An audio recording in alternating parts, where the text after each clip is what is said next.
ঠিক park view মানে যে বহুতল ভবন আছে এই ভবনের একটি ফ্ল্যাট অর্থাৎ 5 তলার একটি ফ্ল্যাটে থাকতেন রাজশাহী মহানগর দায়রা জজ আব্দুর রহমান। তার ছেলে এই বাসাতে অর্থাৎ তারা যে বাসায় থাকতেন সেই বাসাতেই নিহত হয়েছেন, ছুরিকা আঘাতে নিহত হয়েছেন এবং তার স্ত্রী আহত হয়েছেন এবং সংজ্ঞাহীন অর্থাৎ অজ্ঞান অবস্থায় তাকে রাজশাহী মেডিকেল কলেজ হাসপাতালে ভর্তি করা হয়েছে। এই কিছুক্ষণ আগে ঠিক এখানে এই বাসাতে অর্থাৎ ঘটনাস্থল দেখতে এসেছিলেন Rajshahi metropolitan police commissioner Mohammad Abu Sufian. তিনি ঘটনাস্থল দেখে গেছেন এবং তার সাথে আমরাও ঘটনাস্থল পরিদর্শন করেছি। দেখেছি সেটি যা দেখেছি তাতে 5A নামে যে ফ্ল্যাটটি আছে সেই ফ্ল্যাটে থাকতেন মহানগর দায়রা জজ আব্দুর রহমান। তিনি সপরিবারে এখানে থাকতেন। তিনি কিছুদিন আগে আসলে রাজশাহীতে বদলি হয়ে এসেছেন এবং তিনি এই বাসাতে এখানে থাকতেন। আমরা যেটুকু জেনেছি পুলিশের সাথে কথা বলে তারা জানিয়েছেন যে তার সিলেটে তার একটা জিডি ছিল, একটা জিডি সংক্রান্ত জের ধরে ওই জিডির জের ধরে পুরনো ঘটনার কারণে কোনো এই ঘটনা ঘটেছে কিনা সেইটি তদন্তের ক্ষেত্রে বা এই কারণ হত্যাকাণ্ডের কারণ হিসেবে আপাতত সেটিকে মাথায় রাখছে পুলিশ এবং তারা জানিয়েছে যে আসলে এটি কোনো রাজনৈতিক কোনো হত্যাকাণ্ড নয় বলে ধারণা করছেন। তারা বলছেন যে আসলে পুরনো বিরোধ যেটি ছিল সেই বিরোধের কারণে হয়তো এই হত্যাকাণ্ডটি হয়ে থাকতে পারে। আমরা এখানে কথা বলতে চাই যারা আসলে অনেকে আছেন, স্থানীয়রা আছেন, একটু কথা বলতে চাই যে আপনারা আসলে কি আমরা একটু আগে কমিশনার আসছিলেন, তিনি চলে গেছেন অলরেডি ঘটনাস্থল থেকে এবং এখানে মূলত তার মরদেহটি রাজশাহী মেডিকেল কলেজ হাসপাতালে নেওয়া হয়েছে এবং তার স্ত্রী যিনি আহত অবস্থায় আছেন তার স্ত্রী আহত অবস্থায় তাকেও আসলে রাজশাহী মেডিকেল কলেজ হাসপাতালে নেওয়া হয়েছে। ফলে এই বাসাতে যারা বসবাস করতেন জজের ফ্যামিলির কেউ এই মুহূর্তে সেখানে নেই। আমরা পুলিশের সাথে গিয়ে 5 তলায় গিয়ে যেটি দেখেছি সেখানে এই বাসাটা আসলে তালা মারা আছে, মানে ভেতর থেকে লাগানো আছে, আসলে লাগানো আছে এবং পুলিশ যতটুকু আছে পুলিশ যেটুকু বলছে যে যে সম্ভাব্য ঘাতক তিনি হয়তো অজ্ঞান অবস্থায় সেখানে পড়েছিলেন, এরকম একজনকে তারা আটক করেছেন এবং তাকে সেখানে পাওয়া গেছে এবং তাকে সেখানে আটক করা হয়েছে। তারা ধারণা করছেন। আসলে আমি একটু কথা বলতে চাই, আপনি তো এই ফ্ল্যাটের বাসিন্দা, আসলে এই ফ্যামিলিটা কতদিন ধরে এখানে থাকতো? এটা শিওর আমরা বলতে পারছি না। একটু বলবেন, আমরা একটু কথা বলতে চাই। আসলে পুলিশের সঙ্গে কথা বলবো, আমরা একটু পুলিশের সাথে আমরা একটু কথা বলতে চাই। এখানে একটু ঢুকতে দেবেন আমরা একটু পুলিশের সঙ্গে কথা বলব যে আসলে এখানে যারা আছেন, একজন পুলিশের এসআই, আপনি একটু বলবেন যে আসলে এখানে কি ঘটনা ঘটেছে? আপনি ওসি স্যার আছে, আপনি একটু বলবেন যে আসলে যে একটু কি ঘটেছে এখানে, কি দেখেছেন এই পর্যন্ত? এখনো এটা বিস্তারিত পাইনি, এটা বিস্তারিত স্যার বলতে পারে। স্যার আছে কি আপনার এখন পর্যন্ত কি পেয়েছে? এখন পর্যন্ত ঘটনা ঘটেছে এখানে একটু বলবেন। আমাদের কাছে যেটা সংবাদ যে ওই পার্ক ভিউতে জজ সাহেবের ছেলেকে কে যেন মারপিট করতেছে, দ্রুত সেখানে ফোর্স পাঠানোর পরে আমার সিরাটুয়ানকে পাঠায়। সিরাটুয়ান এসে দেখে যে অলরেডি দুইজন আহত, দুইজনকে সে দ্রুত হাসপাতালে পাঠিয়েছে। পরে জানতে পারি এই দুইজন একজন আরেকজনের সাথে মারামারি করছে, চাপাতি দিয়ে হোক, যে কোনো অস্ত্র দিয়ে কোপাকুপি করছে। একজন জজ সাহেবের ছেলে স্পট ডেড, ওখানে হাসপাতাল নেওয়ার পথে মারা গেছে এবং আরেকটা যে আসামি সেটা এখনও চিকিৎসাধীন আছে, তার এখনও জ্ঞান ফেরেনি। এই পর্যন্ত আমরা জানতে পেরেছি। জজ সাহেবের স্ত্রী আহত হয়েছেন, আমরা শুনেছি। ওনার কী অবস্থা এবং জজ সাহেব কোথায় এখন? জজ সাহেব বর্তমানে হাসপাতালে আছেন, উনি ওনার ছেলের কাছে আছেন। আর তার ওয়াইফও জ্ঞানহারা, সে হাসপাতালে আছে। এই বাসাতে উনি কতদিন ধরে থাকতেন? এটা কি ওনার ভাড়া বাসা না নিজের বাসা? বা আগে একটা জিডির কথা আমরা শুনেছি, সেই জিডির সূত্র ধরে কি ছিল জিডিতে, আসলে একটু খবর পেয়েছেন? আসলে এই বিষয়টা এখানে কতদিন হলো আছে এটা জানি না। এই জিডিটা সম্ভবত সিলেক্ট করা হয়েছে, সিলেটে। মানে এটা কি সংক্রান্ত জিডি ছিল এটা আমরা এখনো জানতে পারি নাই, এটা পরবর্তীভাবে জানতে পারবো আমরা। আচ্ছা, যিনি অভিযুক্ত জিনিস তাকে কি আটক করা হয়েছে নাকি? হ্যাঁ, সেও হাসপাতালে, চিকিৎসাধীন অবস্থায় কি সে আটক আছে? হ্যাঁ, চিকিৎসাধীন অবস্থা আমাদের নজরদারিতে আছে। তাকে এখনো আটক করা হয়নি? এখনো আটক করা হয়নি, তাকে নজরদারিতে রাখা আছে, সুস্থ হওয়ার পরে আটক করা হবে। আচ্ছা, কথা বলছিলেন একজন পুলিশ কর্মকর্তা, পুলিশের একজন পরিদর্শক, তিনি বলছিলেন যে আসলে মূলত এখানে চাপাতি দিয়ে কোপানো হয়েছে, এটি তিনি বলছেন যে চাপাতি দিয়ে কোপানোর ফলে ঘটনাস্থলেই আসলে অনেক রক্তও আমরা দেখেছি। সেখানে রক্তের যে ছোপ ছোপ দাগ এবং সেখান থেকে 5 তলা থেকে তাকে যে নিয়ে আসা হয়েছে নিচে নামিয়ে এবং সেখানে পুরোটাই রক্ত ভেজা একটা দৃশ্য আমরা দেখেছি। আচ্ছা, আমরা একটু কথা বলতে চাই, আপনারা কি এই ফ্ল্যাটের বাসিন্দা? আপনারা কি শুনেছেন একটু বলবেন? আমরা কি শুনছি যে খুন হয়েছে এটাই শুনেছি, আর কি শুনেছি না। আমরা তো না আমি তো আসলাম, আমরা 1 বছরও হয়নি, আমি এত চিনি না, আমার সাথে পরিচয়ও নাই। আচ্ছা, তারা বলছেন যে আসলে জজ সাহেব এখানে থাকতেন এটা তারা জানতেন না, তারা কেবল ঘটনার পরে আসলে শুনেছেন। আমরা একটু কথা বলতে চাই, আরেকজন আছে জানি আসলে। আচ্ছা, হ্যাঁ, আচ্ছা, আপনি একটু বলবেন যে আসলে কি শুনেছেন বা কি দেখেছেন, কি জানাচ্ছেন? ছাদে ছিলাম, আমার ছেলে বলছে যে ওই যে জজ আঙ্কেলের ছেলে, হ্যাঁ জজ আঙ্কেলের ছেলে খুন হয়ে গেছে। খুন হয়নি তখন, মানে ছুরি মেরেছে। আমি মনে করছি নিচে, আমি নিচে এসে দেখছি যে নিয়ে চলে গেছে। শুধু ওই লোকটাকে আমি দেখেছি অটোতে যেতে, মানে অটো থেকে নিয়ে গেল যে মেরেছে বলছে, আর আমি এটুকুই জানি। আর ছেলে কোনো ধরনের হয়েছে বা কোনো ধরনের শব্দ বা কোনো কিছু আপনার? ছাদে ছিলাম, আমি কিছু শুনিনি, আমি তো ছাদ থেকে নিচে নেমে এসেছি।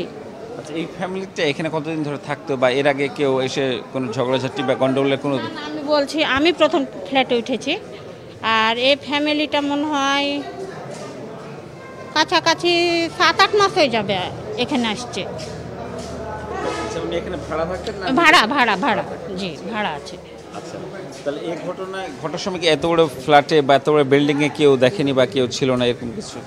না, এটা তো আমি বলতে পারবো না। আমি ছাদে ছিলাম, আমার ছেলে আমাকে ডেকে নিয়ে এসছে যে আম্মু এই জজ আঙ্কেলের ছেলে এরকম হয়েছে, দিয়ে আমি ওই নিচে। হসপিটালে কে নিয়ে গেছে দেখেছেন? না, আমি হসপিটালে যেতে দেখিনি, আমি পরে। আপনি ওই জজ সাহেবের ছেলেকে চিনতেন? আচ্ছা, আপনি বলছেন একটু আগে যে কেমন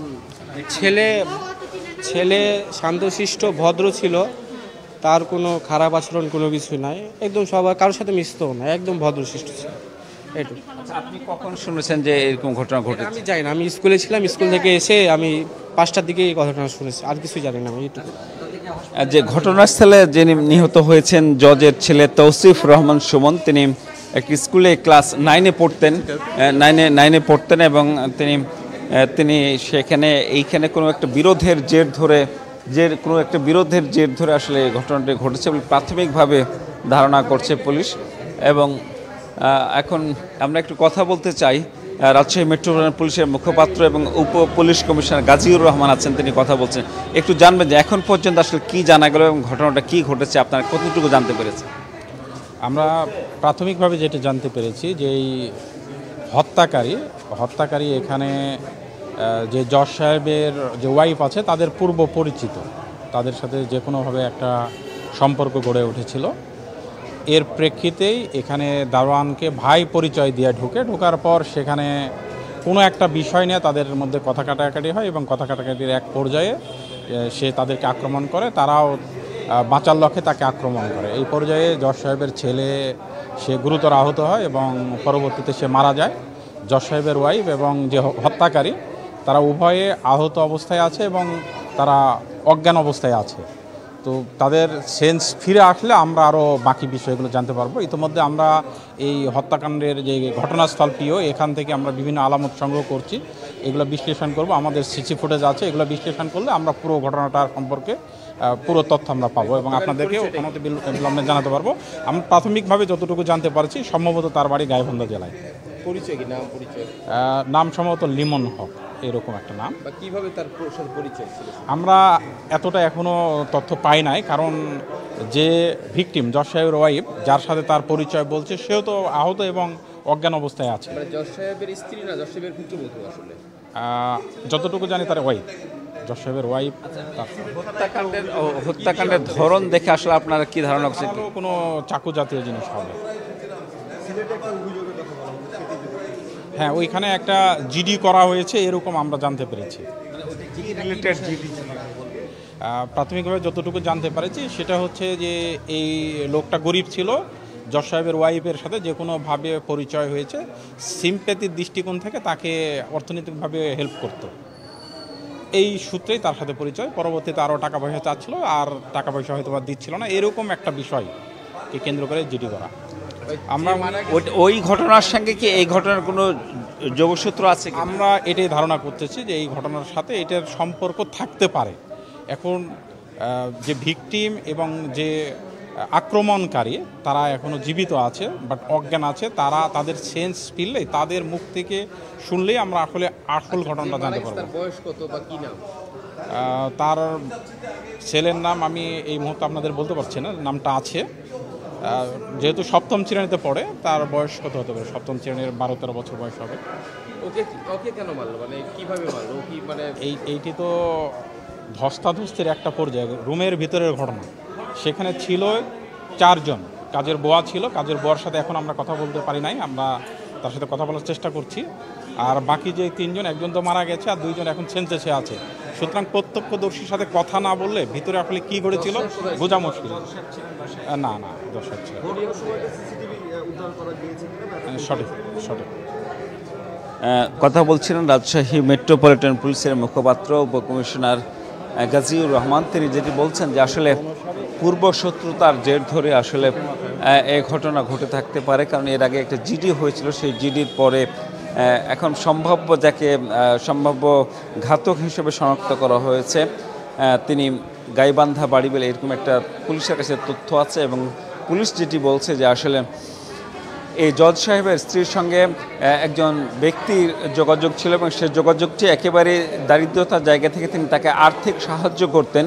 সে দীর্ঘদিন ধরে তাকে সাহায্য করতেন। সেই সাহায্যের চলাকাল সাহায্য যখন কোনো কারণে বন্ধ হয়ে যায়, তখন তিনি আরও টাকা দাবি করেন। সেই টাকা দাবি না দেওয়াই তিনি একটি থানায় জিডি করেছিলেন। সেই সুরমা থানায়, সিলেটের সুরমা থানায় তিনি একটি জিডি করেছিলেন। তবে সেই ঘটনার সূত্র ধরে আসলে এই আজকের এই হত্যাকাণ্ডের ঘটনাটি ঘটেছে কিনা সেটিও যোগসূত্র খোঁজার চেষ্টা করছে পুলিশে যেটিকে বলছে যে এখন যেহেতু ঘাতক হিসেবে যাকে শনাক্ত করা হয়েছে তিনি এখনও অজ্ঞান অবস্থায় হাসপাতালে ভর্তি আছেন। তাকে হাসপাতালে রাখা হয়েছে। তার জ্ঞান ফিরলে বা তার স্ত্রী যে আছেন, তার স্ত্রীও তিনি অজ্ঞান অবস্থায় রাজশাহী মেডিকেল কলেজ হাসপাতালে চিকিৎসাধীন।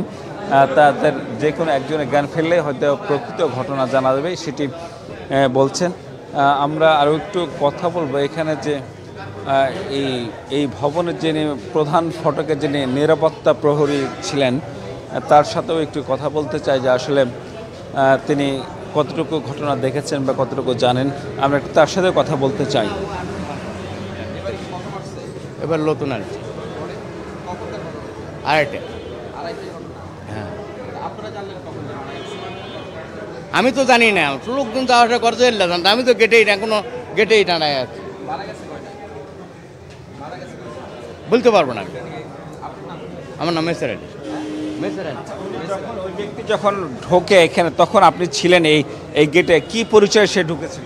ভাই পরিচয় দিয়ে। আপনি কি এখানে চেক করেননি বা জিজ্ঞেস করেননি? হ্যাঁ, জিজ্ঞাসা, খাতা ইংটি করে লিখি, সবই করা আছে। নামটা কি বা আমার খাতা লেখা আছে অবশ্য। তিনি এখানকার যে নিরাপত্তা প্রহরী, অর্থাৎ যে